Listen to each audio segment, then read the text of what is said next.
ચાલો મિત્રો, આજે આપણે સરગવો છે હેવન ઓફ ધ ટ્રી. ઘણા લોકો તેને સરગવો કહે છે, કોઈ મોરિંગા કહે છે, એમ અલગ અલગ તેના નામ છે. તો સરગવાના ઘણા ઉપયોગો છે, તેના વિશે આજ તમને જણાવું છું. જો સરગવાની સિંગ છે, અત્યારે ઉનાળામાં થોડીક ઓછી થાય છે. સરગવાના પાન ખૂબ ઉપયોગી છે. તેના ફૂલ, સરગવાની સિંગનું શાક થાય છે, તે પણ ખૂબ ઉપયોગી છે. ઘણી જગ્યાએ તેને ડ્રમસ્ટિક પણ કહેવામાં આવે છે.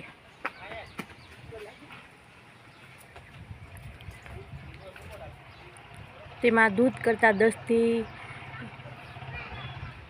19 ગણું કેલ્શિયમ મળે છે.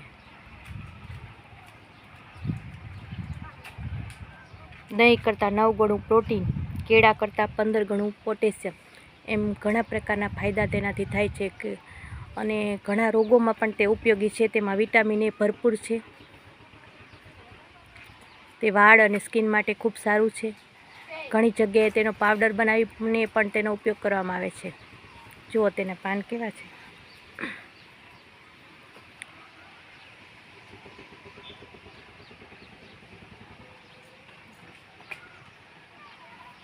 એવું સાંભળ્યું છે કે તેના પાન છે એનો પાવડર બનાવવામાં ઉપયોગી થાય છે. તેની કિંમત છે 5000ના મણ. તો આવા ઉપયોગી ઘર આંગણે ઉગાડી શકાય તેવા પાનના ફાયદા અલગ અલગ ઘણા પ્રકારના છે.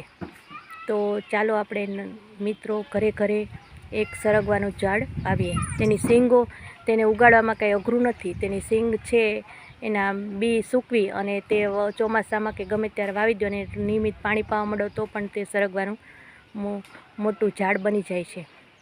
અથવા એનો નાનો છોડ લાવી વાવીએ તો પણ તે ઉપયોગી છે.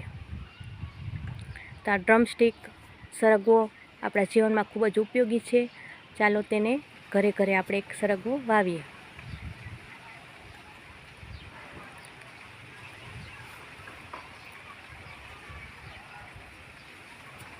એસિડિટી જેવા રોગોમાં તેનો ડૉક્ટરને પૂછીને પછી તેનો ઉપયોગ કરવાનો, કારણ કે સરગવાની તાસીર ગરમ છે, એટલે એસિડિટી જેવા રોગોમાં સરગવાનો ઉપયોગ ઓછો કરવો.